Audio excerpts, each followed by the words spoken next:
What's going on, Dodger fans? Thank you for tuning in to another episode of the Incline Dodgers podcast. We are recording during the day as Clayton Kershaw is expected to make his 2024 debut in just about an hour. This is very exciting, obviously, for all us Dodger fans because Clayton Kershaw is a legend. So to have him be a part of this 2024 run as we go for a World Series wouldn't feel right without Clayton Kershaw involved. So this is Kevin Klein speaking. Jake Reiner's in the house, and we're really excited for Marcus Grant to make his Incline Dodgers debut for the 2024 season. You can listen to him on ESPN Los Angeles. He's on the Blue Review, which is Monday through Friday as well. Great show for all you Dodger fans. And he works for the NFL media as well. So Marcus, welcome aboard. How you doing today? Doing good. At least I'm feeling fine. I can't necessarily say anything about the Dodger roster. It feels like it's a little bit beat up right now, but I'm glad to be here. Thanks for having me on. Glad to have you on. Jake Reiner, I just want to get your thoughts on the Dodgers as of late. Where do you want to start? I mean, the roster has really changed a lot. There's been a lot of injuries, a lot of kind of strange transactions, like the DFAing of Big Maple. He's gone. That was kind of shocking when I saw that, because you figure this Dodgers team is really short on starting pitching. They're having to call up all these rookies, and in order to make, roster space, they had to get rid of James Paxton, which I thought was bizarre, given the fact that this guy, who's been injury prone his entire career, was actually pretty healthy for the team and pitching okay. Obviously, he wasn't going to be a part of this October plan, but they needed to make room. And I don't know what I'm more excited for, Clayton Kershaw coming back or Yohan Ramirez heading out, because I've just had it watching that guy come into games. That has just been an absolute abomination. And I know everyone likes to get on Dave Roberts' case about how often he uses him. I I think, Kevin, you said, or someone said, that he was the basically the equivalent of Torian Prince to Darvin Ham was Yohan Ramirez to Dave Roberts. I don't fault Dave Roberts for using him, because he's on the roster and they needed relievers, and the bullpen is so taxed. It's an old bullpen and they're overworked and overused. So you kind of had to use these guys, but I couldn't take much more of him. I mean, it was every time out, he was either giving up runs, walking guys, hitting batters, throwing the ball away, and in essence, throwing the game away. So I'm happy to see him go. I'm also happy to see Kershaw back and really chase another ring, and also chase 3,000 strikeouts. Yeah, we were pretty fed up with Yohan Ramirez, and it got really ugly near the end. He's going to finish his Dodgers tenure with an 0-4 record, 5.52 ERA, and just very fitting the way he had that performance against the Giants last night. My God, between that Tiger series and last night, it was time to come to a close. So I don't think many Dodger fans are going to miss Yohan Ramirez. To his credit, he was a rubber arm and he was always available, but near the end, he was just constantly giving up runs. So it was time for a change. So he's been DFA'd. Ricky Vanasco's been DFA'd. And like Jake mentioned, James Paxton has been DFA'd. So the Dodgers are making rapid cuts. But I do want to talk about Clayton Kershaw, and I want to get Marcus's thoughts on Kershaw. So what kind of role do you think Kershaw is going to have with the Dodgers for the rest of this going?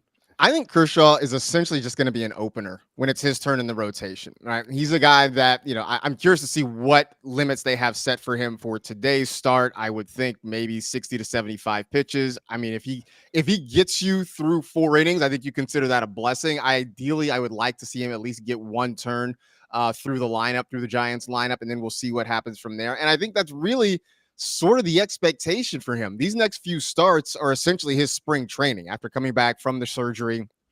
Let's get him sort of back into shape, and then we'll see where he is once we get to the start of October and kind of figure out what his place in the rotation, if there is any, is going to be.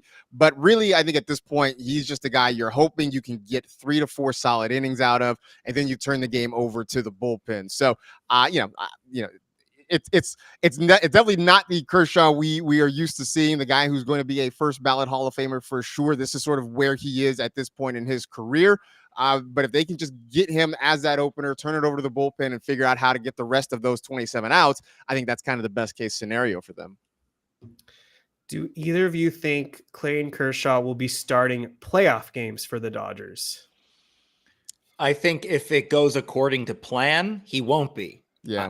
I hope that they're able to add more starting pitching at the deadline so that Kershaw doesn't have to be relied upon again. That was what happened in the last postseason. Yeah. He obviously pitched well during the regular season. He spent some time on the IL, but there were no other options. And as much as I love Clayton Kershaw, him getting older is not going to be better for us in October because October is already a little bit of a struggle for Clayton. So him not being in his prime and pitching in October, I don't think it's a good recipe for success. No, I agree. I mean, I think, last year he pitched in October because they really didn't have any options. I mean, it was apparent late in the season that he was out of gas and was just kind of running on fumes, and that blow up in the playoffs, it just felt inevitable because they were asking him to be a guy that he just isn't anymore. So ideally, look, everything goes according to plan. Your starters in the playoffs, it's Tyler Glasnow. It's a hopefully healthy Yoshinobu Yamamoto. And then it's, provided they make a trade for a starter, it's, whoever that is, right? If we're going to talk Garrett Crochet, we're going to talk Jack Flaherty, whatever, maybe one of those guys, and then if you need to, Gavin Stone, if he can stay strong through the rest of the season, he's another guy that you can get to be out there starting for you. If they're at a point where Clayton Kershaw is starting a playoff game, something's gone wrong for this team. I think they need two starters. I don't know how confident they feel about Yamamoto coming back, but I don't trust it, especially with this Dodgers medical staff. Yeah. I don't know what goes on behind the scenes, but what I do see in public is that our guys are just hurt all the time. Our starting rotation is always in shambles. At least the last 3-4 years, it's been that way. So I don't trust it. I want to bulk up on starting pitching, and I hope that they go out and get two starters. I'll feel lucky if we get one starter with the way things are going. It's a tough market out there, and we'll talk about the Crochet stuff in a little bit on how there's a new nuance in that. But back with Kershaw, I'm on the same page as both you guys. I do not want to see Clayton Kershaw start in October. No disrespect to Kershaw. I just don't know where he's at in terms of his stuff, and in terms of what we saw in the last postseason, it was not a pretty sight. And obviously he was pitching hurt. He's supposedly healthy now, but like Marcus was saying, we are in basically spring training mode for Kershaw for the next 3 to 4 starts, and probably will only be pitching 3 to 5 innings as he works his way up. But Glasnow is obviously ahead of him. Yamamoto, if healthy, he's ahead of Kershaw. We've got Gavin Stone, hopefully a guy we trade for, and then we figure it out. Bobby Miller, Walker Buehler, who knows? River Ryan. We'll see what happens, but. With I don't Kershaw, want Miller or Buehler starting either. I think at this point, I'm skeptical about, I'm skeptical about Walker Buehler. Like, I don't know that he'll ever be that same guy again. And Bobby Miller, I don't know. I feel like what's going on with Miller is probably more between his ears than anything, with his arm at this point. It's a question of whether or not he can figure that part out.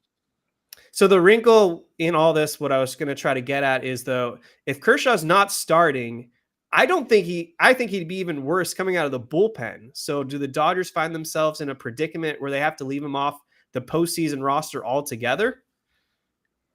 It may be the case. I mean, it is July 25th. So, a lot can happen between now and then. We have to see how he does coming back, how long, how deep into games, like Marcus was talking about, how deep into games he can go, if at all.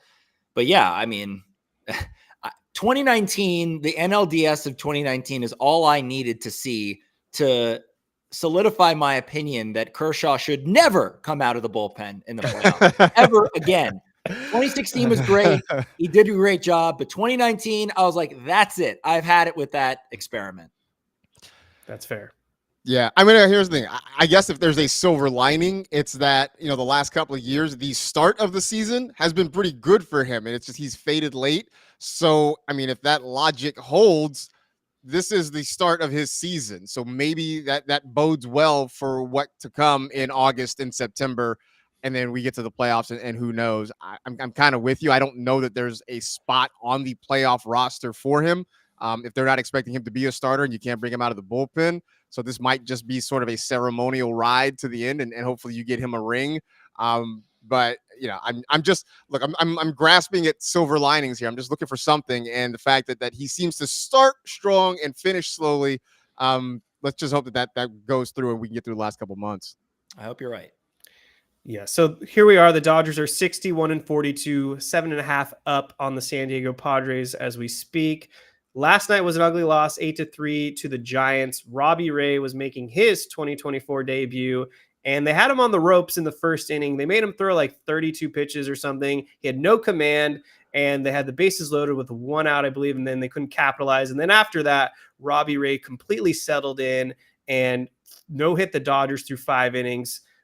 Just kind of wanted to see your guys' takeaways on the Dodgers approach in that game, and if it was a one-off thing or just something to continue to be concerned about. As with the injuries, Miguel Rojas is on the IL, and then Chris Taylor left the game hurt. Like, we're kind of at the bottom of the barrel here with our lineup. It doesn't matter what iteration of the Dodgers currently exists. Robbie Ray will always own our franchise. Eric Lauer will always own our franchise. And let's add Dallas Keuchel to the mix, because it just seems like every random quote unquote washed lefty comes in and carves us up. And Robbie Ray looked like a Cy Young Award winner like he used to be on the mound that night.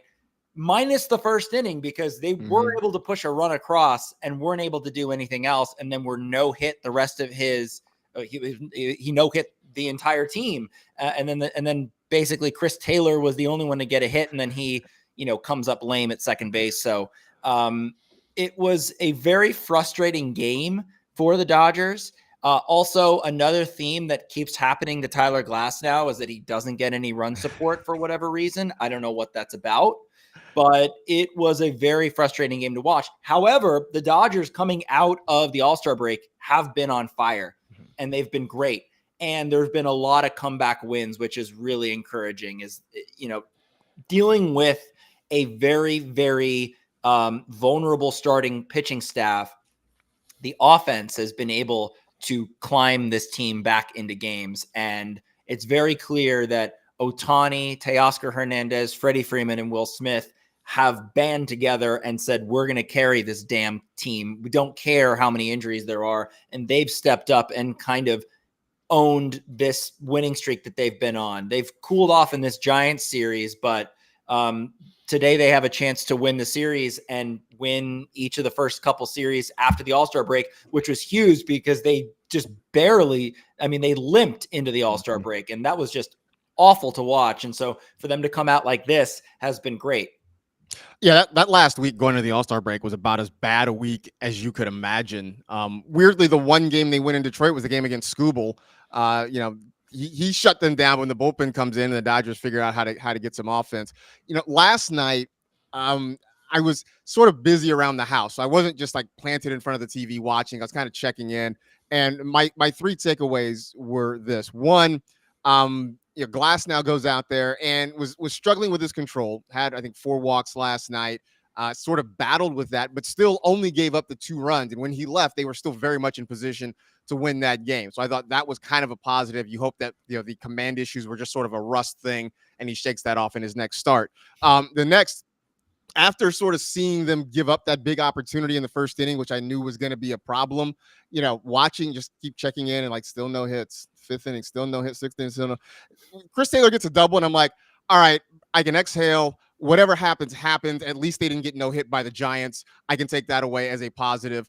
The third positive is that they kept Tyler Fitzgerald in the ballpark, which seems to be like, mission impossible the last week or so. So I kind of took that away from last night's game.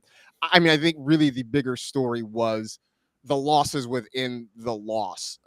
Hey, look, they were 5-0 coming out of the break. That wasn't going to last forever, but losing Chris Taylor, who is playing good defense over at third base and whose bat was starting to come around, that hurts, especially coming on the heels of Miguel Rojas going on the injured list and everything that he has brought to that team, especially since Mookie Betts went down with an injury. So those are two things that are really going to hurt and are really, really frustrating. I think everything else is just sort of was what it was. It just was kind of a weird one-off game last night. Shout out to Robbie Ray for doing whatever he did and that sort of thing. The other part of it, you're talking about Yohan Ramirez. My dad texted me like when he came in, he's like, every time Ramirez comes in, I just get a sick feeling in my stomach. And I was like, yeah, I get that. We all feel your dad in that. Right. Moment. He was so like you're not alone, man. But they were sort of using him like they knew he had an expiration date. And like, we're just going to get every last drop. We're going to wring every last drop we can out of Yohan Ramirez. Obviously, I think that expiration date hits today. There's only so much a Dave Roberts hug can do. So I guess, thank you for your service, and we'll see you down the road now. Right. Yeah. So Miguel Rojas, we've talked about him being hurt. I'm concerned. I think this is going to be a longer term injury than they're leading on to be. First, it was supposed to be just a few days. Now he's on the IL, and it's some type of forearm elbow injury. So that's never a good precursor as a shortstop. And on the flip side, with Rojas going out, we haven't mentioned his name yet. Nick Ahmed coming in for the Dodgers, and now he's their new shortstop. I'm going to be honest. I'm not too happy with this signing. I feel like this is the bottom of the dumpster barrel signing right here. I mean, anytime you get a San Francisco Giant reject, it doesn't seem like it's going to be a good move. And I understand that Nick Ahmed brings good defense to the Dodgers, which is something that they're going to need, especially at the shortstop position. But offensively, I'm not expecting much. And with this team already kind of spiraling down with the bottom of the order, a lot of inconsistencies, I would have rather have preferred them to call someone up from AAA and give them a shot, because this feels like Colton Wong all over again, putting some washed veteran over young guys that are hungry and more deserving. Yeah, the bottom of this Dodgers order has been bad all season, and we just continue to add pieces that make it either worse or the same. You talk about Nick Ahmed, you talk about Kevin Biggio, you talk about, Yohan Ramirez, and he's not a hitter, but you talk about guys that they've added to this roster that are just not helping this team. And that's why I can't wait for the trade deadline when we actually get some really decent major league talent on this roster, because right now this is bad, because Miguel Rojas going on the IL is not great. And if there's anything we know about this Dodgers medical staff, is that whatever they tell us today is not going to be the same story that they tell us in a few weeks' time when they tell us that Miguel Rojas's career is over. That is what we're dealing with here. And Rojas is the backup shortstop, right? Like, yeah. We've had injuries to Mookie Betts. We had to move Gavin Lux over, and Mookie Betts had to play shortstop, and that was a disaster. Then they bring in Rojas, who, kind of miracle of all miracles, is having a great offensive season, but he's an older shortstop, and that caught up with him. So now he's injured. He's out there. Chris Taylor, who was starting to hit and maybe get back into a groove of things, he's out now. They bring in Kevin Biggio. He can't hit. Gavin Lux has been struggling all season long. You just got so many different pieces to this roster that are essentially dead weight. And if you look at the lineup today for Clayton Kershaw's big return, is you've got Ohtani, Teoscar Hernandez, Freddie Freeman, which that's great, right? That's a great three. But then the rest of this lineup, Pages is batting fourth, Lux is batting fifth, Hayward's batting sixth, Kike Hernandez is batting seventh, Austin Barnes is batting eighth, and Nick Ahmed is batting ninth. I mean, damn, I even commented on the Dodgers. I never comment on the Dodgers lineup, like on their account, but I just had to, because it's just so laughable to me, because it's like, welcome back, Kershaw. I hope you don't like run support, because runs are going to come at a premium today. And oh, by the way, this lineup is facing Logan Webb. Yeah. So that's even worse. I know that we don't have the best players on this roster at the moment because of all the injuries, but man, do we have to play all these guys at once every Sunday, every getaway day? I mean, it's just crazy to me. Yeah, I mean it's rough too, especially because you mentioned Pages, who's just been in a massive slump lately. He seems to run really hot or cold, and he's extremely cold right now. The fact that you got Gavin Lux hitting in the 5th spot says a ton about what this lineup is going to be today. So I mean, unless the guys at the top really get something going, it's hard to see a lot of offense coming from this Dodger lineup right now. I mean, you hope you can get something out of Kike. Look, Austin Barnes has been serviceable for a guy who plays every once a week or whatever it is, but he's not a guy you're counting on. Yeah, he's got a hitting streak going on though, doesn't he? He's like 9 games or something like that. Yeah. Which is amazing because it's probably like spread out over like 6 weeks or something like that. Didn't he hit last night and got a hit? Did he pinch hit last night? I think he's like up to 270, which is not something I had on my bingo card. Right. I mean, I'm looking at this lineup and I'm just like, I mean, that's kind of like that's my whole commentary. Just looking at this. But I think given all of this, right? Like given all of the injuries and the bad lineups that they've thrown out there, the fact that they are as successful as they've been and have a giant lead in the NL West is huge. I mean, we talk about this team on this podcast like, it's one of the worst teams in the league because the expectations are so high. But it's kind of amazing what this roster, if you look at it on paper, what they've been able to do this season. And nobody wants to give the Dodgers credit. Nobody wants to pity the Dodgers. Obviously, everyone who isn't a Dodgers fan hates this team, and for good reason, because they have a ton of money and they have a great farm system and a really great front office. But it is kind of remarkable what this team has been able to do with just some of the scrubs that they've run out there. I mean, it is unbelievable to me. Yeah, well, I think some of it, though, like when you talk about, I'm sure this pod, a lot of other shows, I mean, we talk about it on Blue Review. It's also because Dodger fans talk about the season with a lens toward October. Absolutely. I think if this were a team that, every other year it's dicey whether or not they make the playoffs, if they're just sort of battling for contention, this is a year that you're looking at, and this is phenomenal, right? They're 19 games over 500. They're 7.5 up in the division. If they were pretty much any other team, you'd be like, hey, man, things are going like, yes, there's some bumps or some injuries, whatever. Things are going great. But because we're at a point now for the Dodgers where it is, I mean, it's not just playoffs or bust. I mean, it is World Series or bust. That's what all these things are. So it's like, yeah, sure. Right now on July 25th, on paper, things are great. But if we're looking at this toward the end of September, there are a lot of things that need to be fixed. Like right now, this car is leaking oil, and it's gonna get us through September for sure. How far into October, though, I don't know. And I think that's sort of where, I'm not ready to say that we're panicked. I don't think anybody's panicked, but there is certainly legitimate concern because there are holes that need to be patched right now. No doubt about it. And speaking of holes, despite the thinness in the Dodgers rotation and the injuries, they did DFA James Paxton, as we mentioned earlier. But I want to talk about they DFA Paxton, but now there's a report coming out today from Pete Abraham, who works for the Boston Globe, that the Dodgers are interested in a Rich Hill reunion, which to me, I do not understand the logic at all. Rich Hill is 44. Jesus. He's on the very back end of his career. I thought his career was over, to be honest, but apparently he's trying to do like a Roger Clemens or something and come in midway through the season to save a team.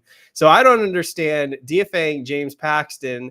And then not only are they looking at Rich Hill, they signed Jordan Lyles to a minor league contract, maybe because the AAA rotation's thin, but nonetheless, he's terrible and has a career ERA over 5.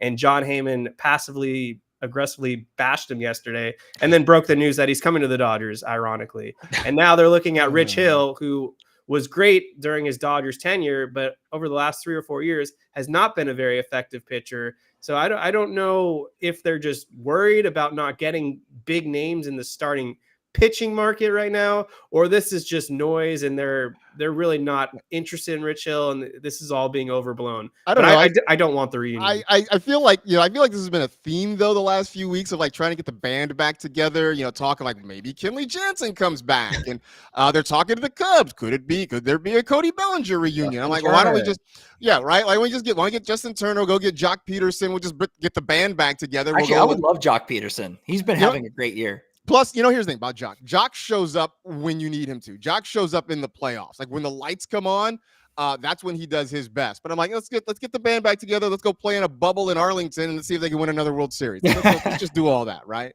Sure.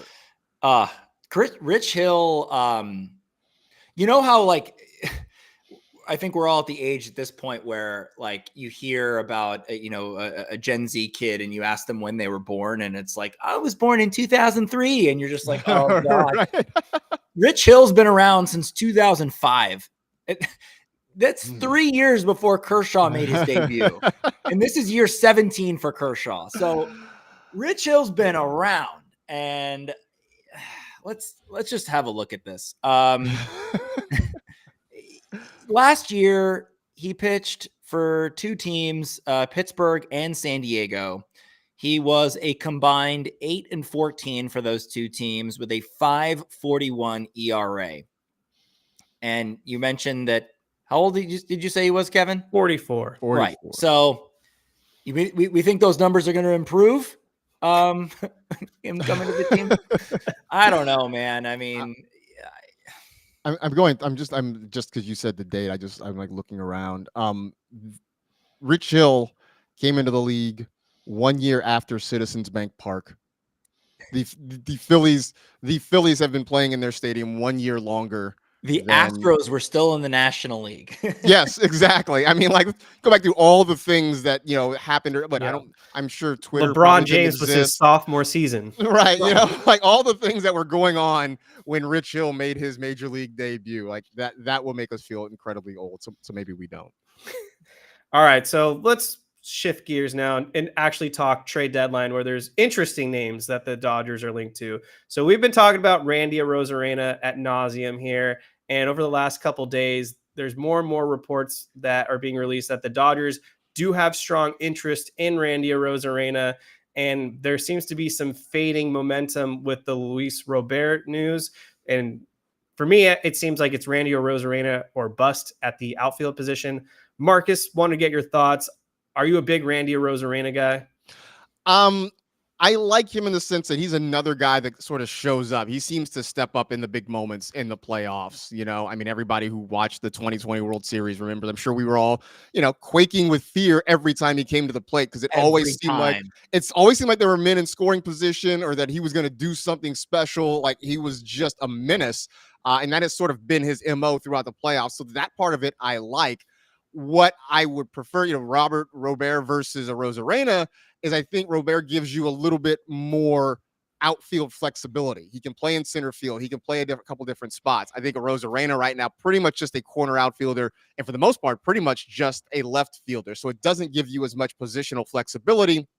And I mean, let's just be honest, like so far this season, his bat really has been non-existent. So I think that is maybe a concern because part of making a trade, outside of the pitching realm is to add somebody you feel confident with at the bottom part of the lineup. And at least for right now, for August through late September, I don't know that he brings that. So that is my only caveat.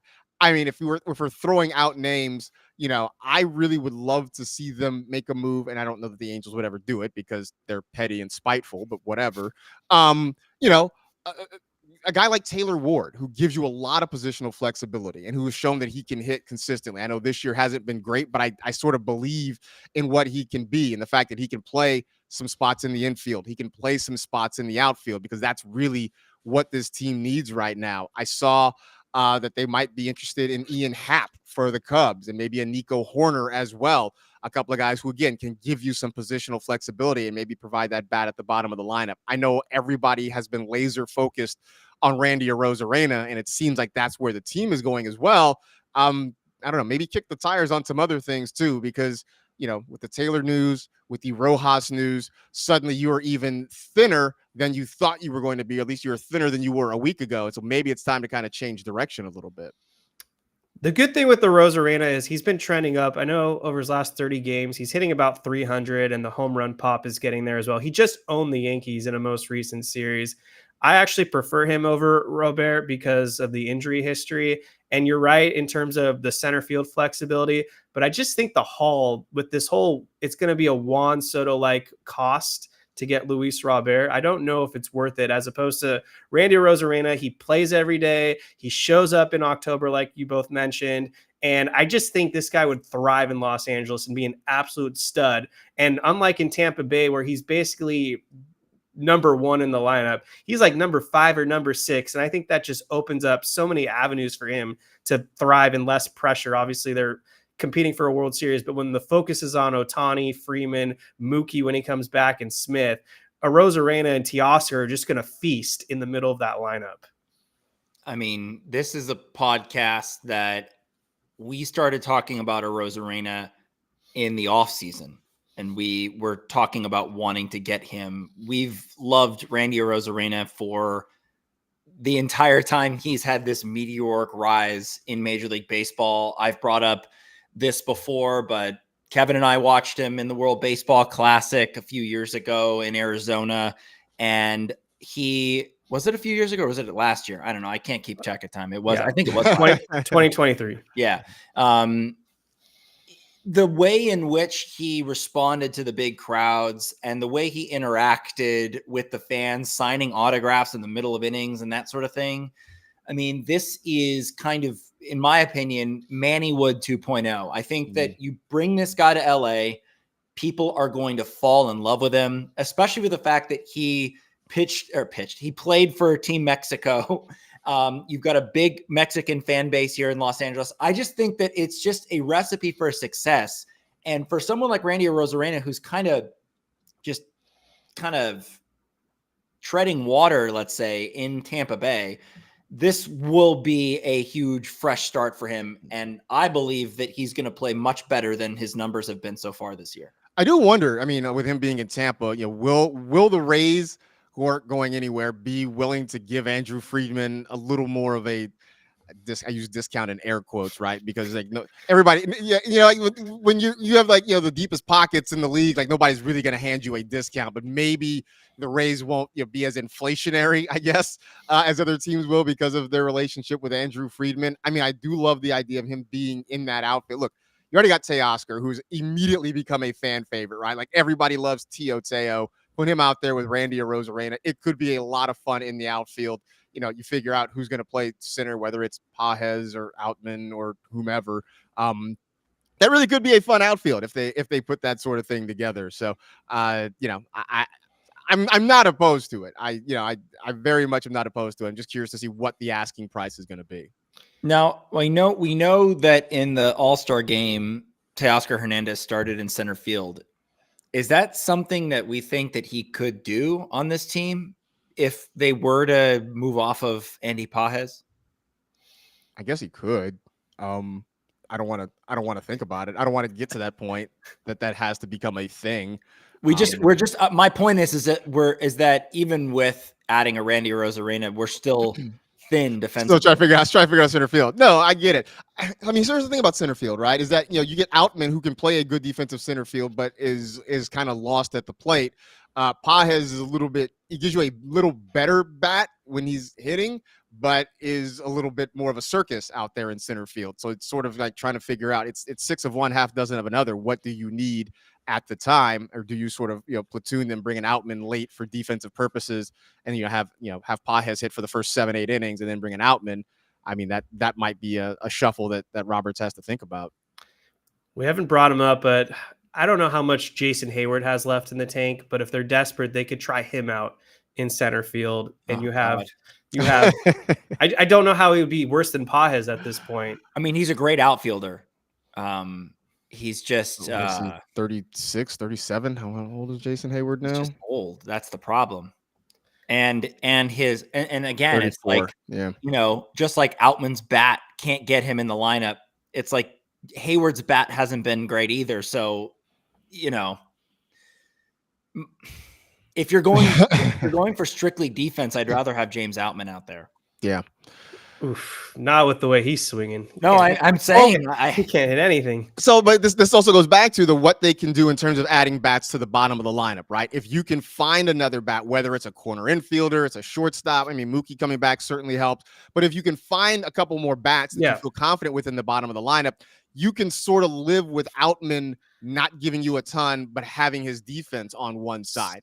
This lineup, as currently constructed, no, you can't have James Outman out there, right? But if you can get some more offense in there, you can sort of live with one kind of dead spot in your lineup if that dead spot is providing you a solid defense. Exactly. It's sort of like I forget his first, I can't figure out his first name, but Rojas, the center fielder for the Phillies. It's like that, where it's like that guy's a good defensive outfielder. He can't really hit that well, but you look at the rest of the Phillies lineup and it's a great lineup, and you can kind of hide him at the bottom and use him as sort of like a bunting specialist, if you will. Yeah. But like with the way that the lineup is right now, it's just there are too many automatic outs pretty much in that latter half, or basically the second half of this lineup. I mean, 5 through 9. I don't know how good this guy plays in terms of center field, but we know he can play all around the base paths. Luis Rengifo is another name that I've been hearing that the Dodgers have some serious interest in. Yeah, and he'd be a Swiss Army knife for this Dodgers team, another utility guy. So like I said, I don't know if he can play center field very well, but that's definitely a possibility. You stick him out there, plug him in at third, second, when you got a platoon and have off days for players. So I think that's the solution, is finding a Rengifo and then combining that with the star like the Arozarena. And I think you fix a lot of these Dodgers lineup issues. Again, if the Angels were smart, if they were smartly run, they would look at just kind of selling off pieces and rebuilding their farm system and actually trying to reboot this whole thing. But they're petty and silly, and they don't want to deal with their neighbors up the road because, reasons. But why not go to the team down the street that has a deep farm system and needs help at the major league level, sell out? I mean, look, you basically you let Shohei walk for nothing. And so now you're bitter and salty about that. Like, at least if you're going to have these other guys potentially leave, try to get something in return. But, what do I know? I just talk about fake football for a living. All right, so let's talk some pitching now. And this was spontaneous, but I just saw that Dylan Cease threw a no-hitter complete game for the Padres. So great move for them, and second no-hitter now in Padres franchise history. Obviously, I don't want to see the Padres doing well, but figured I'd inform the listeners out there. Obviously, there's been a lot of talk that the Dodgers have Garrett Crochet at the top of their board in terms of starting pitchers they're looking to add. Earlier today, John Heyman tweeted out that Garrett Crochet plans to pitch a normal workload, but now if traded, he's demanding an extension in order to pitch in October, which to me is a very bold request. Bro, you should be happy to get off the White Sox roster. What? Yeah. You're not in a place of leverage here, pal. Wow. That's wild. Regardless, sorry to interrupt. Regardless, it doesn't change my mind. Give him the money, whatever. Make the trade. I am concerned about the innings, but the Dodgers are smart. There's a way to manage this workload till we get into October. So pay the man if we have to. Like Glasnow, same thing. I guess. I mean, the good news about Crochet is that he's still a younger player. You still have another couple years of team control for him, right? If I'm not mistaken. Yes. So, obviously if you're getting him, it's not a rental. So I don't think they would necessarily blush at signing him to an extension. I just think it's funny that he's trying to make that demand when, dude, you're playing for maybe the worst team in the majors right now. Like, I don't think you have the standing to make demands here, but I definitely think it's worth it, especially if they can figure out how to work around the innings issue. They're sort of running up on that with Gavin Stone too, where he is, if he hasn't already hit it, he will hit, he will surpass his career high in innings. So a little bit of a concern, but young guy, that is still sort of developing. I think it's worth the risk. To me, if you get Garrett Crochet and Nathan Eovaldi, yes. I would love Nathan Eovaldi. Bring him home. I bring him back home, and also an elite postseason pitcher. We know he can come through. I was at the game when the 18 inning World Series game that Muncy ended with a walk off. Mm-hmm. I was at that game, and I watched Nathan Eovaldi carve up our team for 7 innings of relief. So he's ready for the moment. I think if they were to get Crochet and Eovaldi, or Crochet and Flaherty, that would be ideal. Now, I know you're a big Skubal guy, Kevin, but that seems to be a ship that has sailed. I don't think the Tigers are wanting to give him up. I've given up on that dream, but I don't think Eovaldi might happen either, because the Seattle Mariners, like always, have choked big time, and now the Texas Rangers are only 3 games out of first place. 3 games out of first place. So to sell at this point seems a little foolish, considering they just won the World Series last season. But speaking of Detroit, I'm highly interested in Jack Flaherty, and there are more reports out there now that this is a guy that the Dodgers are looking at. You can't argue with the numbers. Exactly. Bring him home. ERA under 3, insane strikeout clip, throws hard again. So if they can get both Crochet and Flaherty, that'd be a home run. I don't expect it to happen, but I'll be happy with either or. Yeah, Flaherty definitely feels more like kind of a rental situation just because of his age and his contract situation. But I mean, right now, that's the goal, is just to build for this year and see what you can get. Obviously, a much more economical option in terms of what you would have to give up. I'm not surprised the Tigers are backing off of trading Skubal. I mean, I was shocked that he was even available. Yeah, to me, it's like, hello. I know that the Guardians are having a great season right now, but every year the AL Central is kind of a toss-up. So why would you give up like a controllable ace in Skubal? It made no sense to me. I think just people were like, hey, look, the Tigers are out of contention. Who are their pieces? Like, who do they have that's really, really good? I think that's really, you put A and B together and come up with C, but I'm with you. It never really made sense for Detroit. Right. Were there any other names you guys wanted to throw out there? That's all I got in terms of current trade deadline news involving the Dodgers. No, I'm glad you mentioned Eovaldi, because he was a name I mentioned a couple of weeks ago that I think would be really, really interesting too. But expanded playoffs, every team having more of a chance, I think that makes the trade deadline a little bit harder, because there aren't as many sellers when you get to late July, because a lot more teams feel like they still have a shot. I also think that if you were to go get Crochet, let's say, and the Angels were a little intelligent and were willing to make a trade with the Dodgers, you could get Crochet and then go for like a package of Renifo and Tyler Anderson. I mean, I would take that too, as not necessarily a consolation, but there are so many different combinations of players out there that would really help this Dodgers team. Yeah. All right. I got about 13 minutes, so I'm going to open up to the chat. If anyone had any great questions, feel free to drop them below for us, or if for Marcus, feel free to ask us whatever. So the last thing I wanted to cover real quick is obviously Teoscar Hernandez is having a phenomenal season. And when he destroyed Blake Snell the other night, that was enough for me to give this guy whatever contract he wants. Not that this was already like a question, but the fact that he's hitting 267 with an 820 OPS, 21 home runs, 67 RBIs, I don't think I've ever seen a position player for the Dodgers on basically a 1-year rental contract have as big of an impact as Teoscar Hernandez has done in such a short tenure. 100%. No, he's been amazing. He's been everything and more that they could have wanted, right? And for a guy who was not talked about, obviously. They go out and they spend a ton to get Ohtani. They go out and they get Yamamoto. And then it's like, oh, by the way, they also signed Teoscar Hernandez. Right. I mean, you could make a case that he has kind of been the Dodgers' most valuable player for what was expected of him versus what he has actually provided them. I mean, he's been way above the value that they would have anticipated. And he's been a guy who's been really steady in the middle of that lineup. He's been a great bridge from the 4 at the top, when you had Mookie healthy, the 4 at the top to, whatever was happening at the bottom of the lineup. I mean, it gave you a solid 5, even I guess 6, way back in the olden days when Max Muncy was healthy. He's been amazing. And I signed him to an extension yesterday. Like, this should have happened already. I agree. Like I've said before, He's said that he loves it here in LA.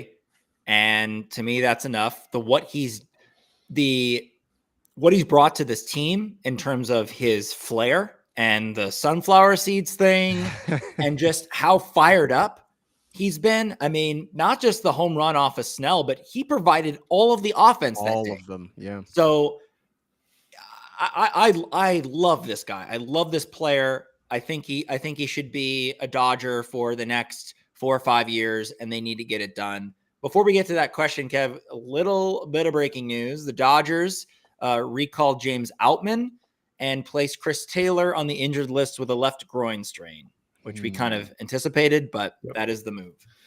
Yeah, we saw that coming, unfortunately. And Mason Miller is going on the injured list. He punched a table or something with his non-pitching hand. Broke a finger. Why? I don't know. Because he's on the Athletic. Because he's on the Athletic. I get it, but I mean, like, do you get it? Because I mean, I don't get it. I mean, I get, being frustrated with having to deal with the A's organization. Oh, okay, I got you. Yeah, I got that part. No, Mason Miller was like a pie in the sky ideal, especially with Evan Phillips kind of struggling right now. But I think the A's understand what they have, and knowing they're moving to Sacramento, they have to keep somebody that can possibly keep fans coming out there. So I think you would have had to give up literally a truckload of talent to get Mason Miller. Like, it would have been great. It just seemed really unrealistic. Yeah, it would have been great to get like Mason Miller and like Brent Rooker. Yeah, right. I mean, but that's pretty much all the A's have. Yeah, that's it. AJ Bleday. Right. Well, thanks. We'll just power through these real quick. Raymond Hernandez, when do you guys think Andrew Friedman will make trades? Hopefully sooner than later. Clock's ticking. Is the deadline is what? Tuesday. Yeah. I think the first trade will happen before Monday. So Sunday at 11:59, we'll have our first trade. That's my guess. Okay, Carlos Gomez. Where's Mookie playing when he returns? I thought shortstop was a disaster. Sounds like he's going to play shortstop. He's playing shortstop. Like, I mean, I think that's all there is to it. He's playing shortstop. I mean, the catching of the ball wasn't the issue. The throwing of the ball was sort of the issue. I think I fear that that's going to happen, even though it makes zero sense and is stupid. But well, I mean, remember, this wasn't supposed to be the plan. The plan was supposed to be second base, but Gavin Lux was a circus at short, and so they had to kind of flip it. So back to the outfield or second base, or just do something that makes sense. I mean, if you're not going to go out and get a shortstop, then put a guy at shortstop that can play the position like Nick Ahmed. He's not going to hit, but like at least you got a good solid fielding shortstop. I hate it. I just hate it.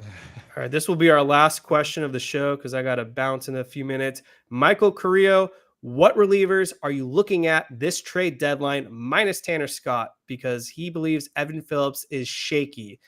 I'm going to throw the name out there right now. I'm calling my shot. Michael Kopech will be a Los Angeles Dodger before the trade deadline. Barf. Oh, come on. He's been bad this year. He plays for the White Sox. Of course. So what? That doesn't mean you can still get Mason Miller plays for the A's. Like, you can still be good on a bad team. If you look at Kopech's underlying numbers, he throws hard. He gets a lot of strikeouts. The walks is a little bit of an issue, but the Dodgers can fix that. He's got all the intangibles that I like. They can turn him around. This is like another Joe Kelly, or Ryan Brazier project. If we're grocery shopping down in Anaheim, I mean, there's Carlos Estevez. That's my guy. That's what I was going to say. Old Charlie Sheen. Carlos Estevez. Oh, Charlie Sheen. Yeah, get Rick Vaughn on this team. Exactly. Awesome. All right, Marcus Grant, you're the guest today, so I'm going to give you the final word. If there was anything you wanted to discuss real quick before we close this out. Look, I think in the short term, no reason to certainly panic. I think we all sort of live and die with the ups and downs of this team. When things are going great, we're on top of the world. When things are going bad, like last night, we certainly panic. But I would just say, take a deep breath, woosah, and let's just sort of enjoy this ride from now until October. I mean, once we get to October, everybody buckle up because we kind of know how this goes. But for now, let's just try to enjoy what we have and enjoy watching this team play. Because at their best, they really are a fun team to watch. So let's just kind of, try to, as much as possible, take deep breaths and mellow out. All right, Marcus, thank you for joining us today. You can catch him on ESPN Los Angeles 710 and the Blue Review. Make sure if you're on the audio feed, hit that like button, subscribe, leave us a review. Same with YouTube. Drop a comment below who you want for the Dodgers to acquire at the trade deadline. This is Kevin Klein signing out for all of us. Thank you for tuning in to this week's episode of the Incline Dodgers podcast. We got another fun episode lined up.